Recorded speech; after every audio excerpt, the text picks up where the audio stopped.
में आई historical drama movie Ponniyin Selvan part 1 का एक्सप्लेनेशन करने वाले हैं। यह मूवी 1955 में आई नोवेल पोनियन सेल्वन पर बेस्ड है। इस मूवी को IMDb पर 9.2 आउट ऑफ 10 की एक शानदार रेटिंग मिली है। साथ ही 95% गूगल यूजर ने इसे पसंद भी किया है। मूवी में आपको लीड रोल में विक्रम, कार्ति, जयराम रवि, ऐश्वर्या राय और त्रिशा कृष्णन देखने को मिलने वाले हैं। मूवी की स्टोरी में चोल वंश की राजनीति और महल में होने वाले षड्यंत्र के बारे में दिखाया गया है। तो पूरी मूवी जानने के लिए आप चैनल को सब्सक्राइब करके वीडियो को लाइक कर दीजिए। तो चलिए बिना किसी देरी के मूवी शुरू करते हैं। मूवी की स्टार्टिंग में हमें बताया जाता है कि अराउंड 1000 साल पहले चोल साम्राज्य में एक राजा सुंदर चोल के 2 बेटे थे और एक बेटी थी। बड़े बेटे का नाम आदित्य करकलन और छोटे बेटे का नाम अरुणमोझी था, जिसे लोग पोनियन सेल्वन कहकर भी बुलाते थे, क्योंकि बचपन में वो पोनी नदी में डूबने से बच गया था और तभी से उसका नाम पोनियन सेल्वन पड़ गया था। तंजौर के महल में चोल वंश के राजा सुंदर चोला बीमार पड़े हुए थे और उधर सिंगला में अरुणमोझी वहां के राजा महेंद्र से युद्ध करने के लिए गया हुआ था और दूसरी तरफ आदित्य करकलन नॉर्थन में पल्लवों से युद्ध कर रहे थे। उसके बाद आदित्य को पता चलता है कि कंदूर के महल में कोई षड्यंत्र रचा जा रहा है और उसी का पता लगाने के लिए आदित्य अपने मित्र बंथी अयन को वहां पर जाने के लिए कहता है और वहां पर उसे जो भी पता लगे उसके बारे में अपने पिता राजा सुंदर चोला और अपनी बहन कुंदावई को बताने का आदेश भी देता है। वहां पहुंचकर बंथी आयन चोल वंश के सबसे शक्तिशाली सामंत पर्वतेश्वर को देखता है। पर्वतेश्वर ने अपनी उम्र से बहुत छोटी रानी नंदिनी से शादी कर ली थी, जो देखने में बहुत ही खूबसूरत थी। महल पहुंचकर बंथी आयन चुपके से पर्वतेश्वर और कुछ मंत्रियों की बातें सुनने लगता है, जहां पर वो कह रहे होते हैं कि राजा सुंदर चोला तंजौर के सिंहासन पर अपने बड़े बेटे आदित्य को बिठाना चाहते हैं, जबकि उस सिंहासन पर कंदर आदित्य के बेटे मधुरत्न को राजा बनाना चाहिए, क्योंकि उस सिंहासन का असली हकदार वो ही है। और तभी वहां पर मधुरत्न आकर अपने राजा बनने की ख्वाहिश को साझा करते हैं। अब इसके बाद पर्वतेश्वर और सारे मंत्री लोग मधुरत्न को राजा बनाने के लिए षड्यंत्र करने लगते हैं और ये सारी बातें बंदी आयन सुन लेता है और इसलिए वो इस जानकारी को कैसे भी करके राजा सुंदर चोला तक पहुंचाना चाहता है। और वहां जाते टाइम उसे रास्ते में नंदिनी मिल जाती है, जहां पर नंदिनी बंदी आयन को अपनी शाही अंगूठी देकर कल तंजौर के दरबार में मिलने के लिए उसे बुलाती है। उसके बाद बंदी आयन उस अंगूठी को लेकर तंजौर के सेनापति से जाकर मिलता है और उसे बताता है कि पर्वतेश्वर ने उसे शाही अंगूठी देकर राजा सुंदर चोला के लिए एक पैगाम भेजा है और इसलिए सेनापति उसे राजा के पास लेकर आ जाता है, जहाँ पर बंदी आयन सुंदर चोला को बताता है कि पर्वतेश्वर और बाकी मंत्रियों ने मिलकर उनके सिंहासन को छीनने का षड्यंत्र रचा है और उन्हें पैगाम देने के लिए आदित्य ने ही उसे कहा है। पर इस बात के बाद सेनापति को उस पर कुछ शक हो जाता है, क्योंकि सेनापति पर्वतेश्वर का ही छोटा भाई था और इसीलिए वो बंदियन को कैद करने के लिए अपने साथियों के साथ भेजता है। पर बंदियन उनके चंगुल से निकलकर भाग जाता है और वहां से सीधा नंदिनी के महल में पहुंच जाता है, जहां पर वो नंदिनी को बताता है कि वो आदित्य के पैगाम को उसकी सिस्टर कुंदावई तक पहुंचाने आया है। तब नंदिनी उससे कहती है कि पैगाम कुंदावई तक पहुंचाने के बाद वो जो भी पैगाम उसे दे वो सबसे पहले उन्हें आकर बताए। तब तक वहां पर पर्वतेश्वर आ जाते हैं और उन्हें पता चलता है कि उनके नाम पर कोई दूत राजा सुंदर चोला से मिलकर गया है। इस पर वो सेनापति से कहते हैं कि उन्होंने किसी को भी नहीं भेजा था, उन्हें कैसे भी करके उसे पकड़ना होगा। और पर्वतेश्वर के नंदिनी के पास आने से पहले ही वो बंदी आयन को दूसरे रास्ते से निकाल देती है। यहाँ पर नंदिनी ने ऐसा इसीलिए किया था ताकि उसे कुंदावई की योजना के बारे में पता चल सके। और यहाँ पर हमें ये भी दिखाया जाता है कि नंदिनी अपने लवर वीर पांड्यन की मौत का बदला लेने के लिए ही यहाँ पर आई थी और वहाँ पर वो अपने एक साथी धर्मा को सिंगला जाकर अरुणमोझी को मारने के लिए कहती है। दूसरी तरफ बंदी आयन राजकुमारी कुंदबई से जाकर मिलता है और उसे पर्वतेश्वर के द्वारा महल में किए जाने वाले षड्यंत्र की जानकारी देता है। तब कुंदावई उसे सिंगला जाकर अरुणमोझी को तंजौर लाने का आदेश देती है। यहाँ पर हमें यह भी पता चलता है कि राजकुमारी कुंदावई और बंदी आयन एक दूसरे को पसंद करते थे। कुंदावई को भी राजनीति की अच्छी समझ थी और इसीलिए उसने अब तक शादी नहीं की थी। राजा सुंदर चोला के बीमार हो जाने के बाद से वो ही सब कुछ संभाल रही थी। उधर मधुरत्न की माँ उसे सिंहासन के मुंह को छोड़ने के लिए कहती है, क्योंकि उसके फादर ने खुशी से राजा सुंदर चोला को अपना सिंहासन दिया था। पर मधुरत्न उनकी आज्ञा की अवहेलना करके वहां से चला जाता है। उसे हर हालत में वो सिंहासन चाहिए था।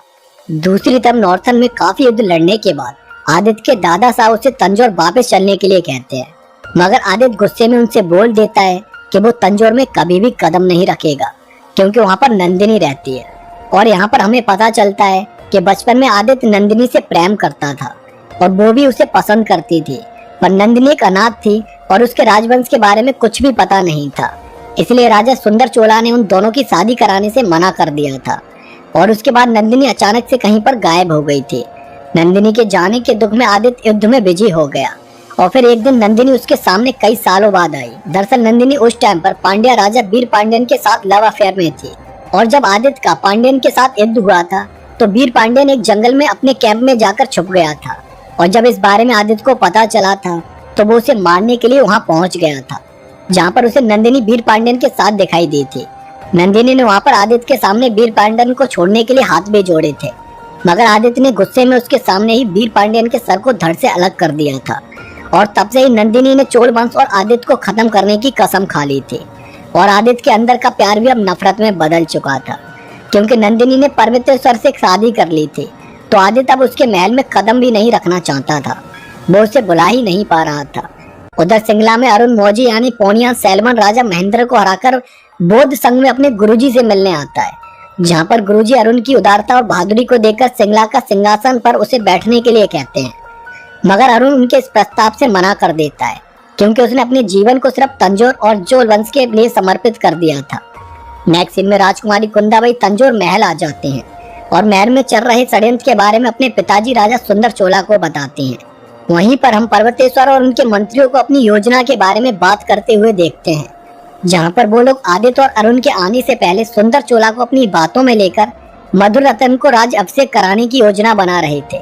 और उसके बाद नंदिनी पर्वतेश्वर को आगे की योजना बताती है कि उन्हें कैसे भी करके आदित्य और अरुण को एक साथ यहाँ पर आने से रोकना होगा। और नंदिनी का प्लान था कि वो सिर्फ कैसे भी करके अरुण को महल में बुला ले, क्योंकि अरुण यहाँ पर होगा तो आदित्य नहीं आ पाएगा और फिर वो दोनों भाइयों को अलग करके मार सकते हैं। उधर पूर्णिमा नाम की एक बोट चलाने वाली बंदियां इनको शिमला लेकर आ जाती है और उसी टाइम एक और बोटमैन पांड्यन के कुछ गुंडों को लेकर वहां आता है। उसे नहीं पता था कि वो लोग अरुण को वहां पर मारने के लिए आए हैं। अब नेक्स्ट सीन में हम देखते हैं कि पर्वतेश्वर अपने कुछ मंत्रियों को लेकर राजा सुंदर चोला के पास आते हैं और उन्हें अपनी बातों में लेकर अरुण को तंजौर आने के लिए कहते हैं। और इसके लिए वो राजा सुंदर चोला की ऑफिशियल मुहर लगाकर अरुण को तंजौर आने के संदेश को अपने सेनापति के साथ सिंगला के लिए भेज देते हैं। पर ये सब कुंदाबाई को सही नहीं लग रहा होता है। इस पर राजा सुंदर चोला उससे कहते हैं कि वो नॉर्थन जाकर आदित्य को यहाँ पर लेकर आए। उनके दोनों बेटों के आने के बाद ये लोग कुछ भी नहीं कर पाएंगे। इसी बीच नंदिनी तंजौर की गद्दी पर बैठने का सपना देख रही होती है। दूसरी तरफ बंदियान पोनियान सैलवान से जाकर मिलता है और उन्हें राजकुमारी कुंदबाई का पैगाम देता है।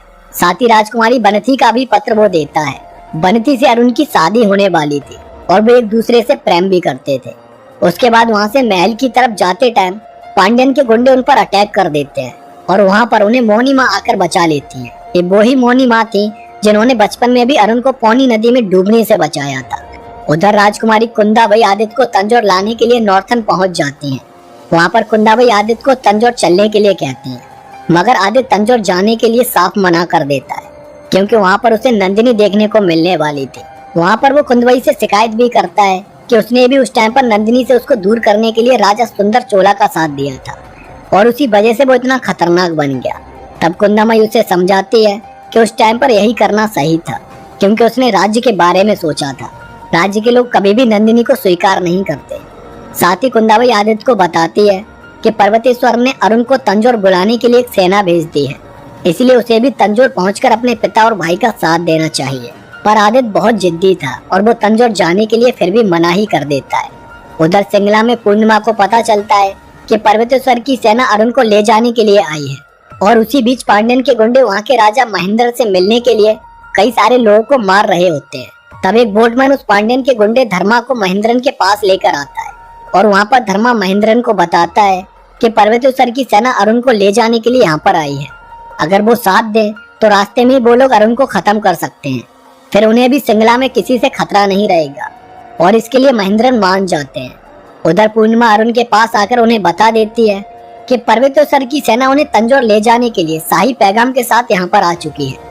यह सुनकर बंदी आयन अरुण से कहता है कि जरूर पर्वतेश्वर की कोई चाल होगी, पर अरुण फिर भी उस सेना के साथ जाने के लिए एग्री हो जाता है, क्योंकि वो शाही पैगाम को मना करके उनकी इंसल्ट नहीं करना चाहता था और इसीलिए वो एक प्लान करके अपनी राजा वाली वेशभूषा को बंदी आयन को दे देता है और खुद सिंपल कपड़ों में पूर्णिमा के साथ समुद्र की तरफ निकल जाता है ताकि कोई भी उसे पहचान नहीं पाए। उसके बाद महेंद्रन की सेना और पांड्यन के लोग पर्वतेश्वर की सेना को मार देते हैं और पोनियन सैलमान समझकर बंदी आयरन को पकड़ लेते हैं, पर उन्हें बाद में पता चलता है कि पोनियन सैलमान नहीं है। इसलिए वो बंदी आयरन को अपने जहाज पर लटका देते हैं, जिसे देखकर अरुण पूर्णिमा के साथ पांड्यन के जहाज की तरफ जाता है और वहां पर पहुंचकर पांड्यन के लोगों से फाइट करने लगता है। पर तभी समुद्र में बहुत बड़ा तूफान आ जाता है, जिससे उनका जहाज डूब जाता है। क्योंकि उस लड़ाई में अरुण काफी इंजर्ड हो चुके थे, तो उनका कुछ भी पता नहीं चल पाता है। और तंजौर महल में राजा सुंदर चोला के पास खबर आती है कि पोनियन सैलमान की समुद्र में डूबने से मौत हो गई। इससे राजा सुंदर चोला को अटैक आ जाता है और राजकुमारी कुंदाबाई को भी एकदम से धक्का सा पहुंचता है। और उधर जब इस बारे में आदित्य को पता चल जाता है तो वो गुस्से में अपनी सेना के साथ तंजौर के लिए निकल पड़ता है, क्योंकि उसे पता था कि सबके पीछे नंदिनी ही है और अब वो उसे मारना चाहता था।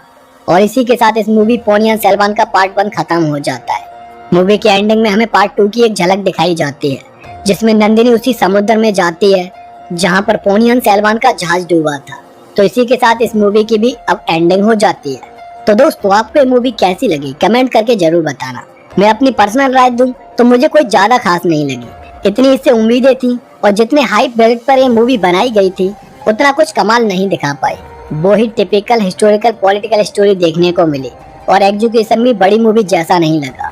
इसलिए मैंने शॉर्ट में ही इसकी स्टोरी को खत्म करने की कोशिश की। बाकी चैनल को सब्सक्राइब करके वीडियो को लाइक भी कर देना। तो इसी के साथ मिलते हैं नेक्स्ट वीडियो में एक और सस्पेंस थ्रिलर मूवी के साथ। तब तक के